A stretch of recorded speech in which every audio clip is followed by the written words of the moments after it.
Olá, boa noite. Seja bem-vindo ao Jornal da Record. Governo federal anuncia entrega de 4 milhões de doses de vacinas neste sábado. Rio de Janeiro libera aulas presenciais mesmo com bandeira vermelha. É agora, no Jornal da Record. Oferecimento Crédito Imobiliário Bradesco. Taxa a partir de 2,99% ao ano.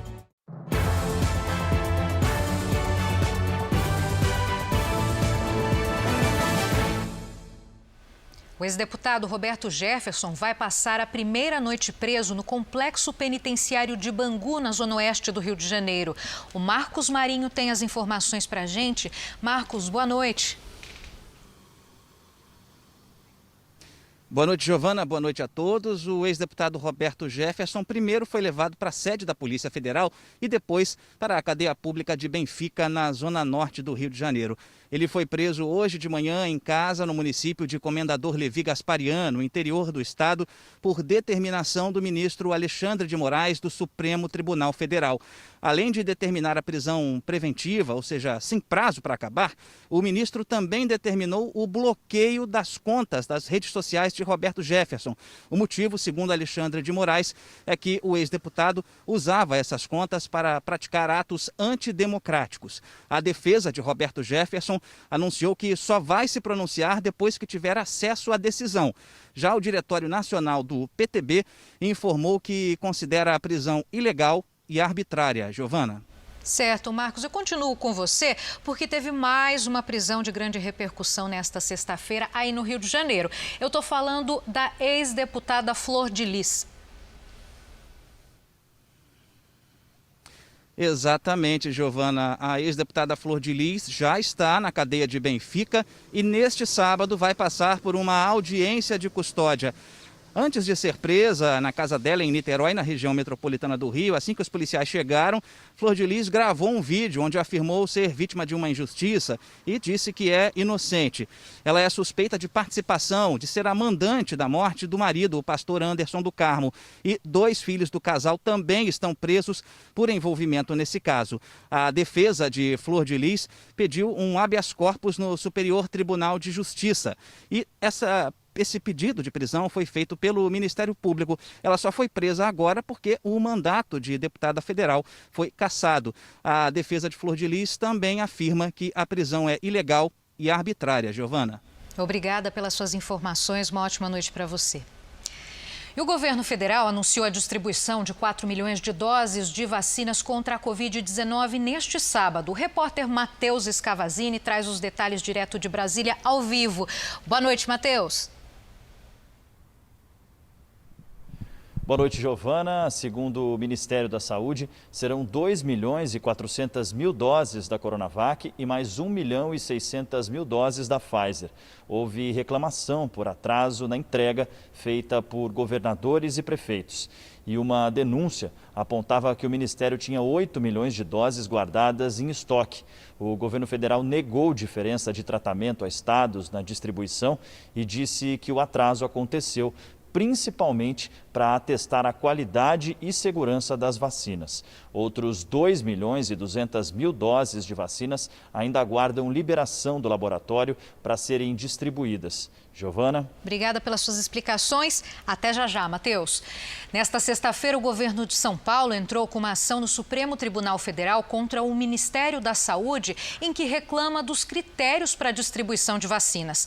Segundo o governo paulista, há uma diferença de quase 230 mil doses da Pfizer para receber. O relatório da ação é do ministro Ricardo Lewandowski. Uma nova variante do coronavírus foi identificada em 6 estados brasileiros. A chamada Gama Plus pode ser tão transmissível quanto a Delta. É neste laboratório em São Paulo que a mutação é acompanhada. A Gama Plus é uma evolução da variante Gama, que surgiu no Amazonas e deu origem à segunda onda da Covid-19 no Brasil. A Gama, ou variante de Manaus, como também ficou conhecida, ainda é a cepa predominante no país. A Gama Plus tem uma alteração genética num ponto importante do vírus, que faz com que ele entre nas nossas células de uma forma mais rápida. Essa mesma mutação já foi identificada na Delta, a variante que mais preocupa o mundo na atualidade. A questão é se elas vêm com força, se elas realmente ganham tração quando elas chegam por aqui, como elas vão se comportar frente às outras, frente à vacina. O G9 é um projeto que acompanha a evolução do vírus da SARS-CoV-2 no país e, em maio, analisou 502 amostras de brasileiros infectados. 95% eram da variante Gama, entre elas, 2% da Gama Plus. Essas alterações já tinham sido identificadas no Amazonas e agora foram detectadas em Goiás, Tocantins, Mato Grosso, Ceará e Paraná. A principal preocupação é que a gente tem a emergência de uma variante ainda maior preocupação, uma taxa de transmissão maior, com uma carga viral maior e que consiga ainda, por exemplo, devido à sua alta transmissão, se aproveitar dos indivíduos que estão semi-imunes ou não imunes e causar um novo aumento de casos aqui no país. E tem mais. Olha, o Paraná identificou a variante lambda do coronavírus. Esta cepa foi registrada inicialmente no Peru. Quem traz as informações é a Beatriz Frenner com os detalhes. Boa noite, Beatriz. Oi, Giovana, boa noite para você, uma ótima noite a todos. A paciente com a variante é de Londrina, na região norte do estado. A mulher de 38 anos começou a apresentar sintomas de Covid-19 no mês passado. Ela ainda não havia tomado a vacina. A mulher conseguiu se recuperar da doença sem a necessidade de internamento. Apesar do alerta, essa variante não é considerada pela Organização Mundial da Saúde perigosa, diferente da Delta, que, segundo a OMS, oferece mais risco. A Secretaria Estadual de Saúde continua monitorando o caso. Giovana. Beatriz, obrigada. Ainda no Paraná, 23 pessoas receberam uma dose da vacina contra o tétano no lugar do imunizante contra a Covid. O erro aconteceu em um posto de saúde de Sarandi na última quarta-feira. As pessoas vão ter que aguardar 15 dias para receber a vacina correta. A coordenadora de imunização de Sarandi disse que os frascos das duas vacinas são muito parecidos e que a profissional se confundiu. A Prefeitura do município de Cachoeirinha, no Rio Grande do Sul, suspendeu a vacinação de adolescentes entre 12 e 17 anos, prevista para este sábado. A Marcele Dutra conta os detalhes. Boa noite, Marcele. Boa noite, Giovana. A imunização dos jovens foi cancelada porque a Prefeitura confirmou que houve um equívoco nas informações da campanha de vacinação. De acordo com as orientações do Plano Nacional de Imunizações do Governo Federal, a aplicação deveria ser feita, a princípio, em adolescentes com comorbidades. Mas nesta sexta, as doses foram aplicadas em todos os jovens, inclusive sem doenças pré-existentes. A Secretaria Municipal de Saúde pediu desculpas pelo equívoco e se colocou à disposição para esclarecimentos. Giovana. Obrigada, Marcele. Em Manaus, adolescentes entre 12 e 17 anos com comorbidades já começaram a receber a primeira dose da vacina contra a Covid-19. Agora, quem fala com a gente é o Victor Gouveia. Boa noite. Boa noite, Giovana. O primeiro dia de vacinação para esse público foi marcado pela baixa procura. Podem receber o imunizante da Pfizer as pessoas de 12 a 17 anos com comorbidades. E a partir deste sábado, a vacinação vai ser ampliada para adolescentes sem doenças pré-existentes. A Prefeitura espera que a procura aumente e a estimativa é vacinar mais de 230 mil adolescentes. Os maiores de 18 anos que ainda não se vacinaram e aqueles que estão no prazo da segunda dose também podem se vacinar. Até o momento, a Manaus já vacinou mais de 1.400.000 pessoas. Volto com você, Giovana. Obrigada e uma ótima noite para você. Mesmo assunto, Mato Grosso do Sul está na reta final do Plano Nacional de Imunização e agora vai vacinar jovens de 17 anos sem comorbidades. O repórter William Franco tem os detalhes. Boa noite, William. Oi, Giovana, boa noite. Todos os 79 municípios do estado estão autorizados a vacinar os adolescentes sem comorbidades. Esta semana, Campo Grande vacinou jovens de 18 anos e neste sábado inicia a aplicação das doses para quem tem 17 anos. Todos vão receber doses da Pfizer, o único imunizante autorizado pela Anvisa até o momento para adolescentes. Mas para receber a vacina no braço, é preciso antes fazer um pré-cadastro no site da Secretaria Municipal de Saúde. A capital de Mato Grosso do Sul já tem mais de 50% da população adulta totalmente imunizada, com as 2 doses ou a dose única, e lidera o ranking nacional de vacinação. Giovana. Obrigada pelas suas explicações. Salvador vai vacinar jovens de 22 anos neste sábado. A Juliana Tourinho é quem traz as informações da capital baiana. Boa noite, Juliana. Boa noite, Giovana. Boa noite a todos. Na manhã deste sábado, a vacinação será para o público com faixa etária de 22 anos ou mais, nascidos até o dia 14 de outubro de 1998. À tarde será a vez de quem nasceu até o dia 13 de dezembro de 1998. Gestantes e puérperas também podem tomar a primeira dose neste fim de semana. Para os demais grupos prioritários, a vacinação está suspensa. A aplicação da segunda dose da vacina AstraZeneca Oxford e da Pfizer-BioNTech segue normalmente na capital baiana. Até o momento, mais de 730 mil pessoas estão completamente imunizadas contra a Covid-19 aqui em Salvador. Giovana. Obrigada por todos os detalhes. Vamos ver então como está o andamento da vacinação em todo o país. Somadas as aplicações da primeira e segunda doses, 1.690.000 pessoas receberam a vacina contra o coronavírus nas últimas 24 horas. Hoje o Brasil tem mais de 113.392.000 vacinados com a primeira dose e 48.972.000 pessoas que completaram a imunização. Vamos para Sergipe, que ultrapassou 50% da população vacinada e hoje tem 1.166.000 pessoas imunizadas.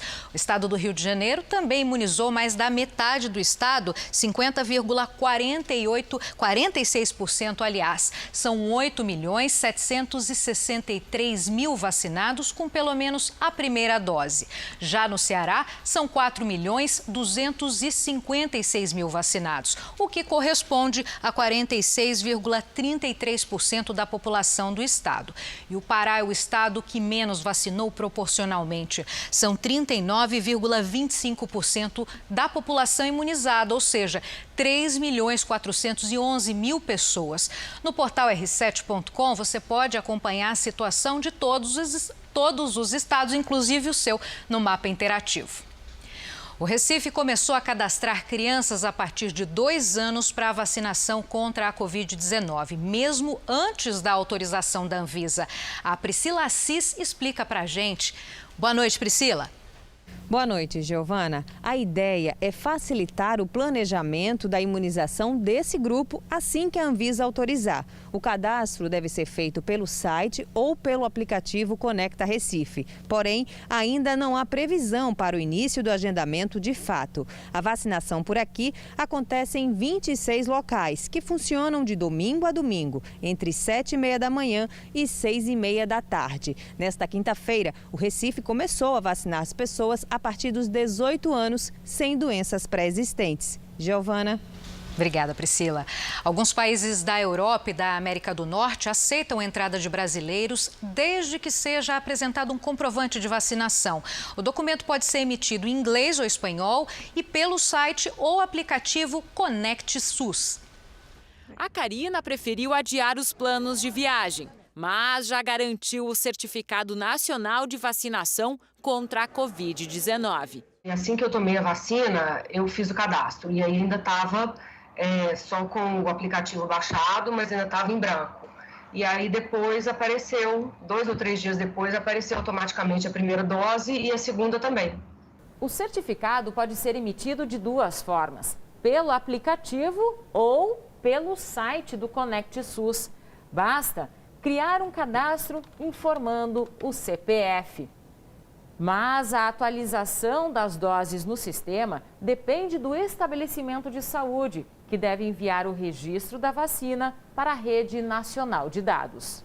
O Certificado Nacional de Vacinação contra a Covid-19 pode ser emitido após a conclusão do esquema vacinal. Atualmente já temos quase 2 milhões de certificados emitidos. Ainda não existe um documento internacional, mas 11 países aceitam o comprovante brasileiro para a entrada de viajantes. Entre eles, França, Suíça, Canadá, Finlândia, Egito, Marrocos e Catar. O documento tem um QR Code que também mostra todos os exames de Covid feitos e os resultados. A Karina, que não vê a hora de poder voltar a viajar, aprovou a praticidade. Facilita a vida de todo mundo, né? Facilita a vida do viajante e também auxilia, né, no controle da pandemia, porque evita que pessoas não vacinadas possam ficar transitando de um país para o outro e carregando o vírus, né? O apresentador Silvio Santos foi internado nesta sexta-feira num hospital de São Paulo, mas já recebeu alta. Ao vivo, quem traz as informações é o Pedro Leão. Boa noite, Pedro. Boa noite, Giovana. A todos que acompanham o Jornal da Record, o apresentador Silvio Santos foi internado aqui neste hospital na Zona Sul de São Paulo por uma precaução médica. Segundo familiares, o apresentador testou positivo para a Covid-19 e a internação aconteceu por conta da idade avançada e da necessidade de exames. O hospital não divulgou nenhum boletim médico. De acordo com a postagem em rede social assinada pelas 6 filhas do empresário, ele está clinicamente bem, brincando com todos, fazendo piadas, curioso e descontraindo o ambiente. Silvio Santos, que voltou a trabalhar recentemente, tem 90 anos de idade e já recebeu as 2 doses da vacina contra a Covid-19. Giovana. Boa notícia, obrigada por trazer essa boa notícia para a gente, Pedro. A Justiça Federal derrubou a liminar que dava direito ao Ceará de exigir teste negativo ou imunização completa contra o coronavírus para passageiros com destino até o estado. O Elmar Lima traz os detalhes. Boa noite, Elmar. Olá, boa noite, Giovana, boa noite a todos. De acordo com a decisão do Tribunal Regional Federal da 5ª Região, a medida de testagem obrigatória ou a apresentação de comprovante de imunização completa para embarque em voos nacionais dirigidos ao estado do Ceará seria ineficaz, pois além de inviável materialmente, não impediria que pessoas contaminadas embarcassem. A Justiça afirma também que a Agência Nacional de Vigilância Sanitária dispõe de medidas e procedimentos para serem adotados nos aeroportos e aeronaves durante a pandemia. O governo do estado classificou a queda da liminar como lamentável e garantiu que vai recorrer da decisão. Giovana. Continuamos acompanhando. Obrigada, Elmar. E o governo do Rio de Janeiro publicou um decreto nesta sexta-feira que permite o funcionamento de escolas da rede estadual durante a bandeira vermelha com até 40% da capacidade. Nesta semana, 36 dos 92 municípios do Rio tinham cancelado as aulas por causa do aumento dos casos de Covid. A Justiça de Minas Gerais determinou a suspensão imediata da greve dos professores. Vamos falar então com a Virgínia Nalon, que tem os detalhes lá de BH. Boa noite. Oi, Giovana, boa noite para você. A categoria entrou em greve há um mês depois que o governo de Minas determinou o retorno das aulas presenciais em algumas regiões do estado. A decisão judicial diz que a greve traz enormes prejuízos à sociedade, já que mais de 1.300 escolas da rede pública de ensino já estavam prontas para retomar as aulas presenciais. Em caso de descumprimento, o sindicato da categoria tem que pagar multa diária de R$20 mil. Uma audiência de conciliação para discutir o assunto foi marcada para a próxima terça-feira. O sindicato ainda não se posicionou sobre essa decisão judicial. Giovana. Obrigada pelas informações. Uma boa noite, Virgínia. Goiânia retoma as aulas presenciais na rede municipal a partir de segunda-feira. Vamos saber então com a Revana Oliveira como vai funcionar? Agora sim, Revana, boa noite. Boa noite, Giovana. As 372 unidades de ensino de Goiânia seguirão regras rígidas de segurança para o retorno das aulas presenciais. Cada escola recebeu recursos para a compra de equipamentos de proteção individual. Além disso, foram adquiridos álcool em gel, máscaras, termômetros e outros itens previstos no protocolo estabelecido pela Prefeitura. O investimento público foi de mais de R$2 milhões, mas o retorno não é obrigatório. O aluno volta para o ensino presencial se os pais concordarem. Caso contrário, a aula é online. A Secretaria de Educação acredita que todos os profissionais da área receberão uma segunda dose da vacina contra a Covid-19 até o fim do mês. Giovana. Obrigada, Revana. E no telão você acompanha agora a última atualização da pandemia no Brasil. De acordo com o Ministério da Saúde, o país tem o total de 20.319.000 casos de coronavírus. São 567.862 pessoas que morreram e não resistiram. Foram 966 registros de mortes em 24 horas e também neste mesmo período, mais de 22.000 pessoas se recuperaram da Covid. No total, já são 18.173.000 pacientes curados da doença e 567.221 estão em acompanhamento médico. A acariação entre o deputado Luiz Miranda e o ministro Onyx Lorenzoni da CPI da pandemia foi confirmada para esta semana, aliás, semana que vem. Quem traz os detalhes é a repórter Renata Varandas. Boa noite, Renata. Olá, Giovana, boa noite para você. Olha, a CPI deve ouvir na terça-feira da semana que vem Alexandre Marques, servidor do Tribunal de Contas da União. Alexandre seria o autor de um relatório que foi divulgado pelo presidente Jair Bolsonaro, que dizia que 50% das mortes por Covid não teriam sido causadas pela doença. Segundo a CPI, Alexandre afirmou em depoimento à polícia que o documento foi alterado antes de ser divulgado. Na quarta-feira, a comissão faz uma acariação entre o ministro do Trabalho, Onyx Lorenzoni, e o deputado federal Luiz Miranda, que denunciou aí um suposto esquema de corrupção envolvendo um contrato com a Precisa Medicamentos. Onyx Lorenzoni chegou a dizer na época que o documento apresentado na denúncia do deputado seria falso, mas depois ele acabou voltando atrás e admitindo que o documento, que tinha erros na quantidade de doses e pedindo pagamento antecipado, foi mesmo enviado ao Ministério da Saúde. Na quinta-feira, presta depoimento o dono da Precisa Medicamentos, Francisco Maximiano. O empresário se dizia intermediador do laboratório Barabiotec, que produz a vacina Covaxin. Depois das suspeitas de corrupção, o laboratório indiano suspendeu o contrato com a Precisa. Giovana. Obrigada, Renata. Muitos assuntos para acompanhar na semana que vem em Brasília. A cidade de São Paulo pretende concluir neste fim de semana a aplicação da primeira dose da vacina contra a Covid na população adulta. E a partir de segunda-feira vai abrir inscrição para a xepa da segunda dose. O prefeito da capital paulista, Ricardo Nunes, explicou como vai funcionar na Live JR desta sexta. A gente termina agora, domingo, às 17 horas, a vacinação de todos acima de 18 anos. E aí, a partir de segunda-feira, as pessoas podem se inscrever nas UBS para receber a xepa. Todo mundo já sabe, mas não custa aqui reforçar. A xepa é o quê? Terminou a vacinação, fica algumas doses ali para não perder a dose, você liga para a pessoa ir lá e tomar. Então, a xepa será para as pessoas anteciparem a sua segunda dose. Quem tomou Pfizer ou a AstraZeneca, que o período é de 90 dias, ele pode escrever para a xepa para antecipar para um período de 60 dias.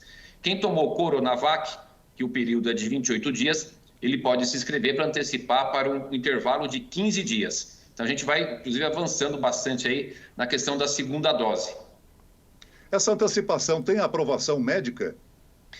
Tem sim, Celso, porque está na bula das vacinas, né? A gente não faria aqui nada que não fosse absolutamente cientificamente comprovado, que tivesse garantia da eficácia, portanto está altamente embasado. Lembrando que no começo, Celso, até começou com um intervalo menor. Como a estratégia do PNI foi de dar a primeira dose para o maior número de pessoas, aí se estendeu o prazo de vacinação. Mas em outros países, eles já fazem com esses intervalos. Prefeito, na cidade de Niterói, região metropolitana do Rio de Janeiro, as autoridades estão permitindo que as pessoas que tiveram reação à AstraZeneca tomem a vacina da Pfizer. A gente tem recebido muita mensagem de gente que teve realmente reação à vacina da AstraZeneca. Isso vai poder acontecer aqui na cidade de São Paulo também? Ô Leandro, nós não temos aqui uma situação posta com relação a essa questão.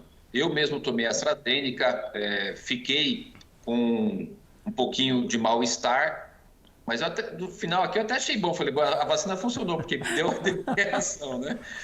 Mas nós não temos aqui, Leandro, ainda uma ação para usar outra vacina que não seja a AstraZeneca. Eu acho que é um pouco arriscado. A princípio, eu acho que não deveria fazer isso, porque as vacinas são todas boas, né? Você tem...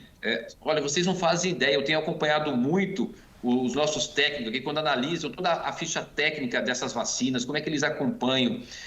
A nossa equipe de saúde jamais liberaria uma vacina para ser colocada no braço das pessoas se não tivesse plena certeza. A população tem que entender isso, plena certeza da eficácia. Tem que vacinar, né? O reajuste do Bolsa Família, anunciado pelo governo federal, pode custar 28 bilhões de reais a mais. Então vamos voltar para Brasília para falar novamente com o Matheus Scavazini. Matheus, de onde deve vir esse dinheiro, hein? Giovana, o dinheiro depende da aprovação de uma proposta enviada pelo governo ao Congresso, que pode liberar espaço no teto fiscal.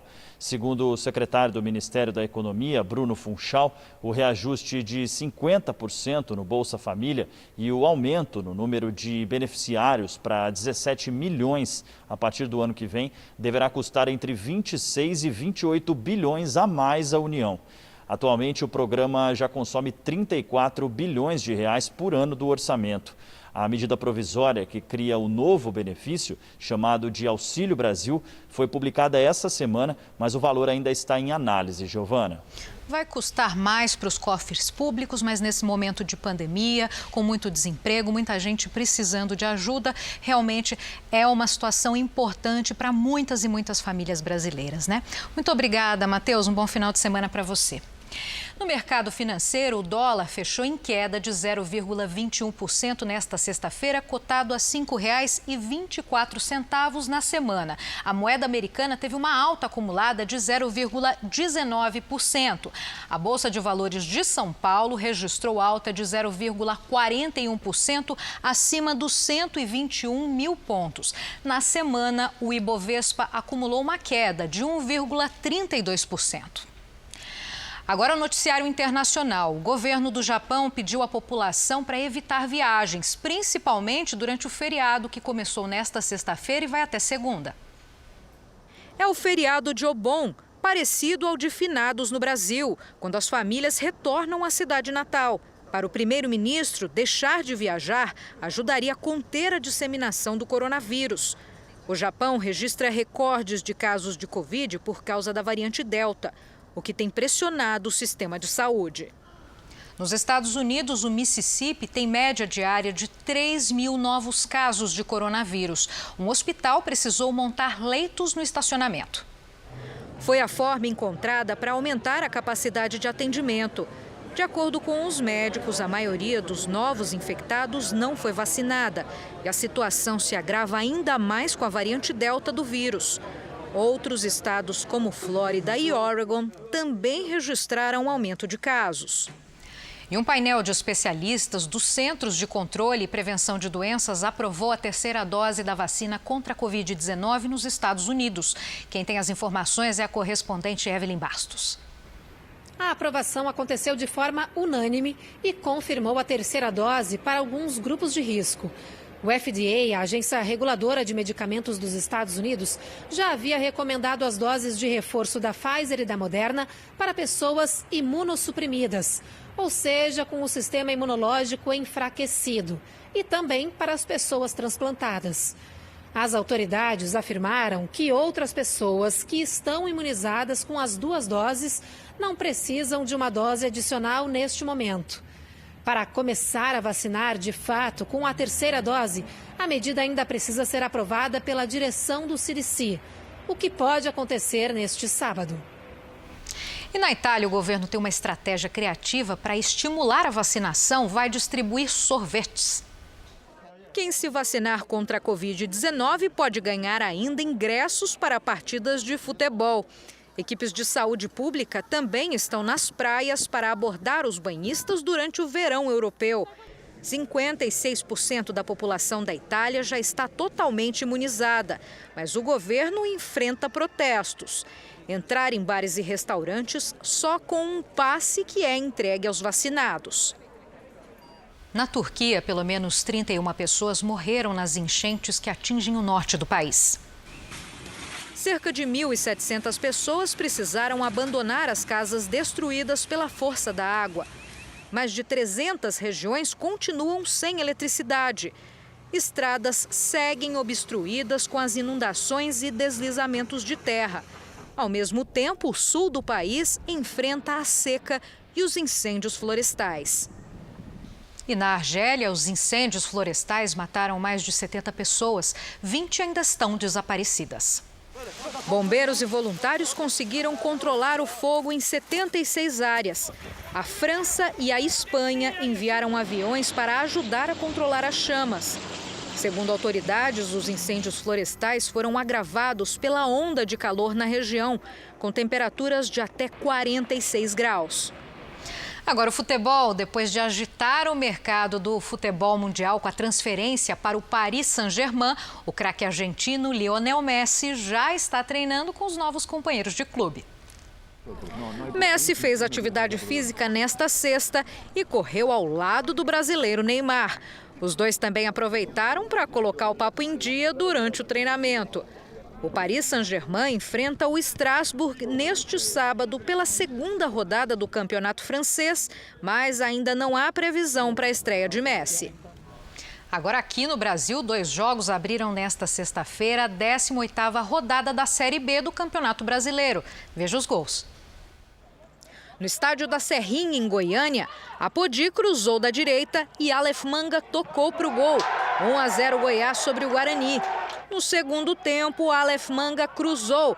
O goleiro Gabriel Mesquita não segurou e Nicolas fez 2-0. O Guarani ainda diminuiu com Júlio César, mas não evitou a derrota. Goiás, terceiro colocado 2. Guarani em sexto na tabela, só 1. No estádio Baenão, em Belém, Renan Gorni recebeu o cruzamento e de cabeça abriu o placar para o Remo contra o Vasco. Pouco depois, escanteio para o Remo e Romércio fez mais 1, 2-0. Sarrafiori diminuiu para o Vasco, mas ficou nisso. Remo 12º na tabela, 2. Vasco 7º colocado, 1. Essa edição do Jornal da Record termina aqui. Outras informações no Fala Brasil, edição de sábado, 7h30 da manhã. Você fica agora com o Fala que eu te escuto. Obrigada pela sua audiência, uma boa noite, ótimo fim de semana.